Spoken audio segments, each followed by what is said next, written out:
সবাইকে স্বাগতম learn with Shihab চ্যানেলে। আজকে আমি তোমাদেরকে সি প্রোগ্রামিং এর ইনপুট আউটপুট নিয়ে আলোচনা করব। ইনপুট ও আউটপুট কি এটা প্রথমে জানতে পারবা, তারপর প্রিন্টএফ, স্ক্যানএফ ফাংশন কিভাবে কাজ করে, ফরম্যাট স্পেসিফায়ার এবং প্র্যাকটিক্যাল উদাহরণ। ইনপুট মানে ব্যবহারকারীর কাছ থেকে কোনো ডেটা নেওয়া।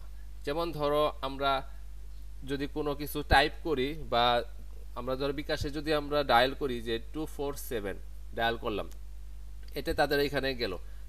তারপরে আমাকে কিছু অপশন দেখা যে 1 2 3 4 5, যে 1 চাপলে সেটা মনে করো ব্যালেন্স ট্রান্সফার, 2 চাপলে মনে করো এটা ক্যাশ আউট, 3 চাপলে সেটা আরেকটা। এই যে আমরা কিবোর্ড থেকে বা আমাদের বাটন ফোন থেকে যে আমরা 1 2 3 চাপতেছি, এর মাধ্যমে আমরা ভিতরে কি ইনপুটটা দিতেছি। এখানে একটা দেখো ফ্লো দেখানো হয়েছে যে ইউজার প্রথমে একটা ইনপুট দেই। আমরা সি প্রোগ্রামিং এ এই ইনপুটটা SCANF স্ক্যানএফ নামক একটা ফাংশন আছে, এর ফাংশনের মাধ্যমে দিয়ে থাকি। তারপরে এই ইনপুটটা নিয়ে প্রোগ্রাম কি করে, ভিতরে প্রসেস করার পরে একটা আউটপুট সে আমাদেরকে দেয় এবং লাস্ট স্ক্রিন মানে কম্পিউটারের যে মনিটরে আমরা সেটা দেখতে পাই। যে ইনপুট আউটপুট এটিকে আমরা যদি অন্যভাবে বিবেচনা করি, যেমন ধরো আমরা যখন কোনো একটা কিছু কম্পিউটারের ভিতরে দেই, সেটা হলো কম্পিউটারকে কি ইনপুট দেওয়া। তারপরে কম্পিউটার এটাকে প্রসেস করে আমাদেরকে একটা কোনো একটা কিছু দেখায়, সেটাই হচ্ছে আউটপুট। যেমন ধরো আমরা কিবোর্ডে যখন টাইপ করি, তখন আমরা কিবোর্ডে যে লিখতেছি এটা আমরা কম্পিউটারে ইনপুট দিতেছি। তারপর কম্পিউটার এটা আবার ওইখানে দেখাচ্ছে যে আমরা যেখানে লিখতেছি সেখানে দেখা যাচ্ছে সেটা হচ্ছে কি আউটপুট। এখন আমরা প্রিন্টএফ ফাংশন, এটা তোমরা আগেও দেখেছো, আমি আগের প্রোগ্রামগুলোতে আলোচনা করেছি। এটাকে যদি আমি আরেকবার দেখি, দেখো প্রিন্টএফ আমি তোমাদেরকে বলেছিলাম যে প্রিন্টএফের ভিতরে যা থাকে তাই কিন্তু আমাদের আউটপুটে চলে আসে। দেখো এখানেও তাই, যে হ্যালো ওয়ার্ল্ড আমি প্রিন্টএফের ভিতরে যা দেব তাই কিন্তু আমাদের আউটপুটে আসবে। তো এটা আমি রান করে দেখি। দেখো টেক্সট অর ভ্যালু, যে প্রিন্টএফের ভিতরে যা আছে তাই আমাকে দেখাচ্ছে। এটা আমরা আগেও দেখেছি, এখানে সেটাই বলা হয়েছে আর কি। যে উদাহরণটা হলো প্রিন্টএফ ফাংশন ব্যবহার করে এর ভিতরে কিছু লিখতে হয়, আর এর ভিতরে যা থাকে সেটাই আমাদের আউটপুট হিসেবে আসে। এখানে একটা জিনিস অবশ্যই খেয়াল করতে হবে যে প্রিন্টএফ এরপরে কিন্তু আমরা একটা এই যে ফার্স্ট ব্র্যাকেট দিই, হ্যাঁ ফার্স্ট ব্র্যাকেট দিয়ে এখানে আমরা যা লিখি সেটা কিন্তু আবার এই যে ডাবল কোটেশনের ভিতরে লিখতে হয়। হ্যাঁ এটা যখন তুমি কম্পিউটারে লিখবা, কম্পিউটারে যখন প্রোগ্রামটা করবা তোমরা এইভাবে লিখতে পারবা। এই দেখো আমি PRI লেখার সাথেই কিন্তু টোটাল প্রিন্টএফটা চলে আসছে। এখন যদি আমি এন্টার দেই সেটা কিন্তু আমার বসে গেল, এবং এই যে দেখো ফার্স্ট ব্র্যাকেট মানে ওপেন এবং ক্লোজ কিন্তু হয়ে গেছে, যদিও আমি দেই নাই। তারপর এখানে আমাকে দুইটা ডাবল কোটেশন, শিফট চেপে এই কোটেশনে ক্লিক করলে এই যে দেখো দুইটা ডাবল কোটেশন আসলো, এর ভিতরে আমি যা লিখবো তাই আসবে। হ্যাঁ ধরো আমি হ্যালো ওয়ার্ল্ড লিখলাম, এরপরে কিন্তু আমার আরেকটা কাজ আছে। এরপর আরেকটা কাজ কি, এই যে লাইনের শেষে আমি একটা সেমিকোলন দেবো। দেখো আমার কার্সরটা আমি কিন্তু লাস্টে নিয়ে যাচ্ছি, নিয়ে যে লাইনের শেষে আমি এই চিহ্নটা কিন্তু অবশ্যই দিতে হবে, তা না হলে কিন্তু প্রোগ্রাম কাজ করবে না। দেখো আমি আবার রান করি, দেখো হ্যালো ওয়ার্ল্ড কিন্তু চলে আসছে। এটা হচ্ছে প্রিন্টএফের কাজ। এরপরে আমরা যে কাজটা দেখবো সেটা হচ্ছে স্ক্যানএফ।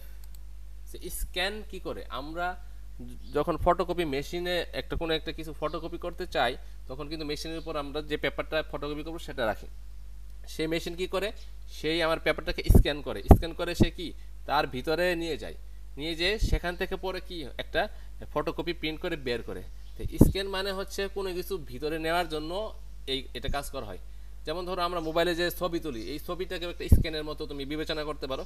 যে যখন আমি ক্যামেরাটা ধরলাম একটা কোনো কিছুকে ফোকাস করে, এরপরে যখন আমি ছবিটা উঠাই, তখন মূলত সেই পিকচারটা স্ক্যান করে আমার মোবাইলের ভিতরে এসে জমা হয়। কথা হচ্ছে ইনপুট নেওয়ার জন্য এই স্ক্যানটা লাগে আর কি। তেমনি আমরা এই স্ক্যানএফ এর মাধ্যমে আমরা কিবোর্ড থেকে কোনো কিছু ইনপুট দিব এবং সেটা আমরা কম্পিউটারের ভিতরে জমা রাখবো। এখন এই স্ক্যানএফ এর একটা ফরম্যাট আছে, ফরম্যাটটা দেখো SCANF স্ক্যানএফ, এরপর ফার্স্ট ব্র্যাকেট এবং এখানে দেখো ডাবল কোটেশনের ভিতরে একটা কি লেখা আছে ফরম্যাট, তারপর একটা কমা, এবং এরপরে একটা ভেরিয়েবল দেওয়া আছে এবং এই চিহ্নটা দেওয়া আছে, এটাকে বলা হয় এম্পারসেন্ট বলা হয়। এই চিহ্নটা দিয়ে ভেরিয়েবলের নাম দেওয়া হয়েছে। এই জিনিসটা তারা বোঝাচ্ছে, দেখো উদাহরণটা দেখলে আমরা বুঝতে পারবো যে আইএনটি মানে ইন্টিজার পূর্ণ সংখ্যার, এইজ হচ্ছে একটা ভেরিয়েবল যে বয়স আমরা স্টোর করতে চাই। তারপর স্ক্যান এফ দিয়ে আমরা এখানে দেখো ফরম্যাটের ভিতরে আমি কি দিলাম, পার্সেন্টেজ ডি দিলাম, আর একটা কমা দিয়ে এই এম্পারসেন্টটা দিয়ে আমরা কি দিলাম, এইজ দিলাম। এইজ হচ্ছে আমার, এই এইজটা কি একটা চলক বা ভেরিয়েবল যেটা আমরা এখানে ডিফাইন করছি। আর এই স্ক্যানএফের মাধ্যমে আমরা এখন কিবোর্ড থেকে যে মানটা দিব সেই মানটা আমার এই এইজের ভিতরে এসে জমা হবে। আর এই পার্সেন্টেজ ডি দ্বারা বোঝাচ্ছে আমরা যে এইজটা দিব ইনপুটটা, সেটাকে অবশ্যই ইন্টিজার টাইপের হতে হবে। এখন আমি এইখানে পার্সেন্টেজ ডি দিছি, মানে কি আমি ইন্টিজার দিব, পূর্ণ সংখ্যা। এখন আমি বয়স যদি দেওয়ার সময় ভগ্নাংশ দেই তাহলে কিন্তু এই স্ক্যানএফটা কাজ করবে না। তাহলে দেখি এই প্রোগ্রামটা আমরা রান করে দেখবো। এখন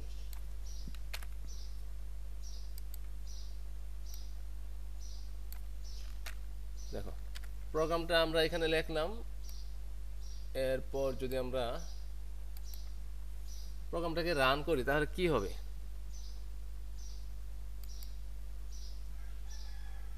দেখো আমাদের স্ক্রিনে কিন্তু কোনো কিছু আসে নাই, সে আমাদের থেকে কোনো কিছু একটা ইনপুট চাচ্ছে।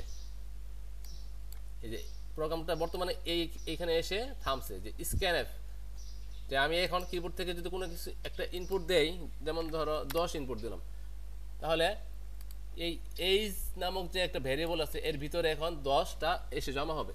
জমা হওয়ার পর যখন প্রিন্টের ফাংশনটা পরবর্তীতে কাজ করবে যে ইউর এইজ ইজ, এই পার্সেন্টেজ ডি এর জায়গায় এই এইজের যে ভ্যালুটা সেই ভ্যালুটা এখানে বসবে।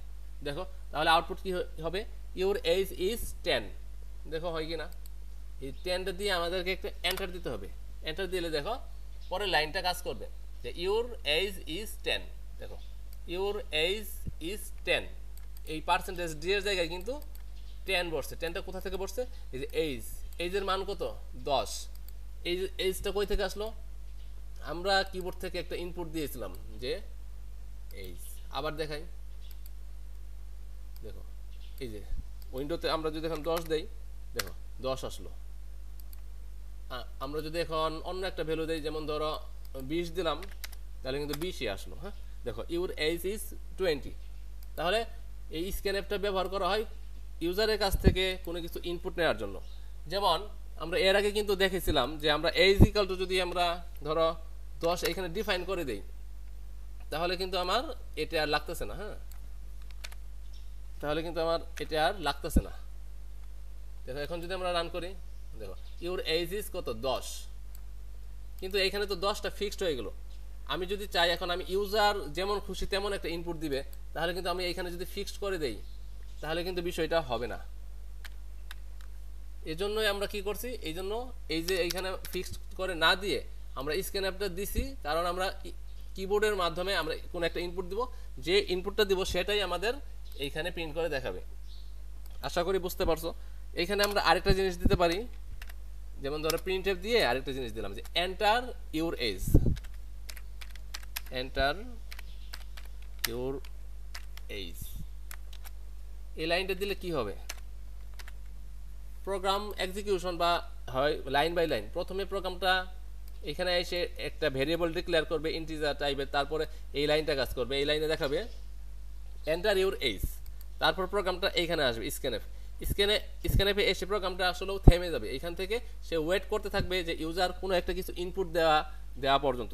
যখন ইউজার কোনো একটা কিছু ইনপুট দিবে তখন সেই ইনপুটটা এইজের ভিতরে রাখবে এবং তারপরে এই লাইনটা কাজ করবে। এই লাইনে কি ইউর এইজ ইজ, যে ইনপুটটা দিছি সেটা দেখাবে। তাহলে দেখি রান করে, দেখো প্রথমে আসছে কি এন্টার ইউর এইজ, মানে কি যে এই লাইনটা কাজ করছে। এন্টার ইউর এইজ এটা আমাকে দেখাচ্ছে এন্টার ইউর এইজ। এরপরে যদি আমি একটা এইজ দিলাম, দিয়ে যখন আমি এন্টার চাপবো, এন্টার চাপার সাথে সাথে সেই এইজটা আমার এই এইজ নামক ভেরিয়েবলের ভিতরে এসে জমা হবে। দেখো জমা হওয়ার পর এই যে প্রিন্টের ফাংশনটা আমার প্রিন্ট হয়ে যাবে। দেখো এই যে এরপরে কি আসছে, এটা কাজ করছে ইউর এইজ ইজ মানে 20, যেটা আমি এইজের ভিতরে রাখছি এখানে, সেটা এখানে প্রিন্ট হচ্ছে। আর কমার পরে যে ভেরিয়েবলটা থাকে সেটার মানটা আসলে পার্সেন্টেজ দিতে প্রিন্ট হবে, কিন্তু এটা কিন্তু আর কোনো অন্য কোনো কাজ নাই। তাহলে আশা করি এটা তোমাদেরকে আমি বুঝাইতে পেরেছি। এখন যদি মনে করো তুমি দুইটা জিনিস ইনপুট নিবা, তাহলে কিভাবে নিবা?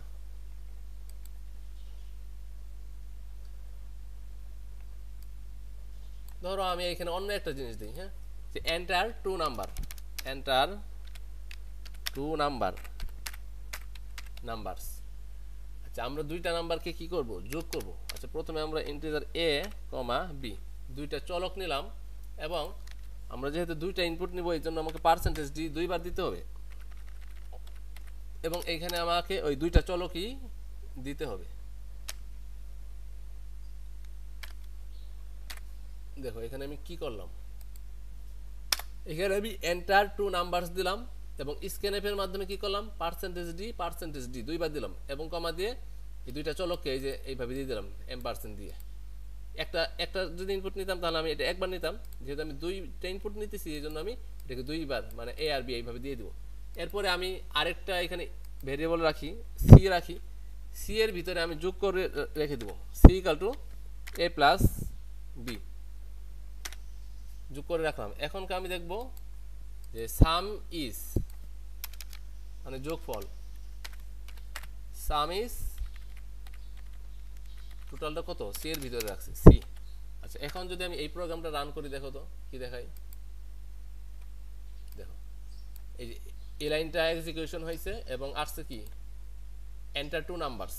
এখন আমি যখন দুইটা নাম্বার চাপবো, প্রথম নাম্বারটা এর ভিতরে এসে জমা হবে এবং দ্বিতীয় নাম্বারটা বি এর ভিতরে এসে জমা হবে। হ্যাঁ, আচ্ছা, দুইটা নাম্বার আমি 10 চাপলাম, তারপরে একটু স্পেস দিয়ে 20 চাপলাম, তাহলে এর ভিতরে 10 আসবে আর বি এর ভিতরে কি 20 আসবে। এরপর যখন আমি এন্টার দিব তখন কি এই C equal to A plus B মানে 10 আর 20 যোগ করে সি এর ভিতরে রাখবে, এবং সাম ইজ যে যোগফলটা এখানে প্রিন্ট করে দেখাবে। দেখো দেখো আমরা প্রথমে 10 এবং 20 নিছি, এ এর ভিতরে 10 আর বি এর ভিতরে 20 রাখলো, এবং এই দুইটাকে যোগ করে সি এর ভিতরে 30 রাখলো, এবং সাম ইজ সি এর মানটা এখানে প্রিন্ট করে দিল 30। এইভাবে কিন্তু আমরা একই লাইনে আমি দুইটা মানে ভ্যালু ইনপুট নিতে পারি। এরকম প্রোগ্রাম কিন্তু তোমাদের পরীক্ষায় আসে। আপাতত এটা বুঝে রাখো, তারপর যেভাবে প্রশ্ন হবে সেই আলোকে আমরা আরও ভবিষ্যতে আলোচনা করব। তাহলে এইভাবেই ইনপুটটা নেওয়া হয় সি প্রোগ্রামিংয়ে। এরপরে আমরা একটা জিনিস দেখি, যেমন আমরা যদি ইন্টিজার টাইপের ভ্যালু ইনপুট নিতে চাই তাহলে পার্সেন্টেজ ডি দিতে হবে ওই স্ক্যানএফ এর ভিতরে। আর যদি আমরা ফ্লোট মানে ভগ্নাংশ টাইপের ভ্যালু নিতে চাই তাহলে পার্সেন্টেজ এফ দিতে হবে।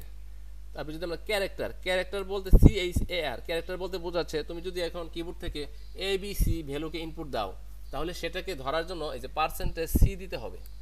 আর তুমি যদি স্ট্রিং টাইপের ভ্যালু দাও, স্ট্রিং কি, যেমন ধরো বাংলাদেশ কয়েকটা লেটার নিয়ে একটা ওয়ার্ড, এরকম ওয়ার্ড যদি তুমি দিতে চাও, বা আই লিভ ইন বাংলাদেশ এরকম একটা সেন্টেন্স যদি তুমি দিতে চাও, তাহলে ইনপুট হিসেবে তাহলে পার্সেন্টেজ এস দিতে হবে।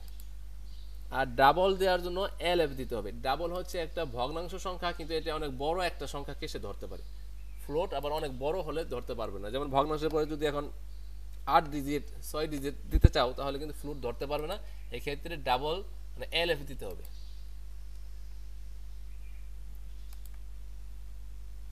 এখানে একটা প্রোগ্রাম দেখানো হয়েছে, যে আমি এটা একটু আগে দেখিয়েছি, যে integer number, enter a number, তারপরে স্ক্যানএফ দিয়ে সেই নাম্বারটা নিলা, তারপরে ইউ এন্টার এত নাম্বার, আমি এটা এইচ দিয়ে দেখিয়েছিলাম, integer H, enter your H, তারপর স্ক্যানএফ দিয়ে এইচটা আমি নিয়েছিলাম, এরপর ইউর এইচ ইজ এইভাবে আমি প্রিন্ট করেছিলাম। এখানে কিন্তু ওই একই জিনিসটাই দেখানো হয়েছে।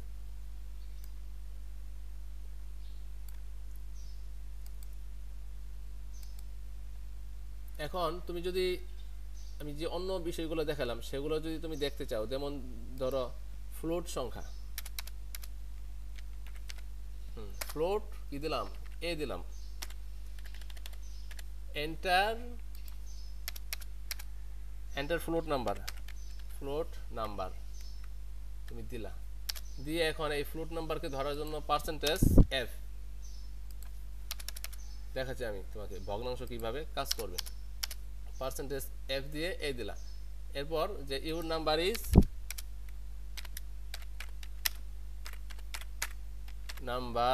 ইজ এর ভ্যালুটা এখানে দিয়ে দিলাম, আর এখানে এটা আমাদের দরকার নেই। দেখো এটা যদি আমি এখন রান করি, দেখো কি কি হয়। দেখো এন্টার ফ্লোট নাম্বার, ধরো আমি 10.5 দিলাম, তাহলে কিন্তু আউটপুটে ইউর নাম্বার ইজ 0। এই যে দেখো এখানে আমরা পার্সেন্টেজ ডি রেখে দিয়েছি, এখানে তো পার্সেন্টেজ এফ হবে, এই জন্য প্রোগ্রামটা কাজ করলো না। দেখো এন্টার ফ্লোট নাম্বার, আচ্ছা 10.5 দিলাম, দেখো এই যে ইউর নাম্বার ইজ এই যে 10.5000, অনেকগুলো জিরো আসছে। এখানে যদি তুমি এখন দুইটা দিতে চাও, তাহলে এই যে একটা ডট দিয়ে 1 দিলে, ডট দিয়ে 2 দিলে আমার 2 ঘর দেখাবে। দেখো ইউর এন্টার ফ্লোট নাম্বার 10.5, দেখো ইউর নাম্বার ইজ 10.50। বুঝতে পারছো? এইভাবে ফ্লোট নাম্বারকে আমরা ধরবো। যদি আমরা চাই এখন একটা আমরা ক্যারেক্টার বা লেটার নিব, তাহলে CHAR দিয়ে আমরা এ দিলাম, এ একটা variable, enter a character, enter a letter, enter a letter, enter a letter আমরা দিয়ে দিলাম। এরপর লেটারটাকে ধরার জন্য আমরা বলছিলাম পার্সেন্টেজ সি দিতে হবে। তারপরে your letter is, your letter, your letter is, এখানে এটাকে ধরার জন্য পার্সেন্টেজ সি দিতে হবে। তাহলে দেখো যদি আমি কি করলাম, CHR ক্যারেক্টার টাইপ মানে কি, এটাকে একটা লেটার ABC ধরতে পারবে। আর এন্টার এ লেটার, এখানে পার্সেন্টেজ সি দিচ্ছি মানে ওই লেটারটাকে নেওয়ার জন্য, আর এখানে লেটারটা প্রিন্ট করছি। তাহলে দেখো এন্টার এ লেটার, ধরো আমি এ চাপলাম, এই দেখো ইউর লেটার ইজ এ, এ আসছে না? হ্যাঁ, এখন যদি আমি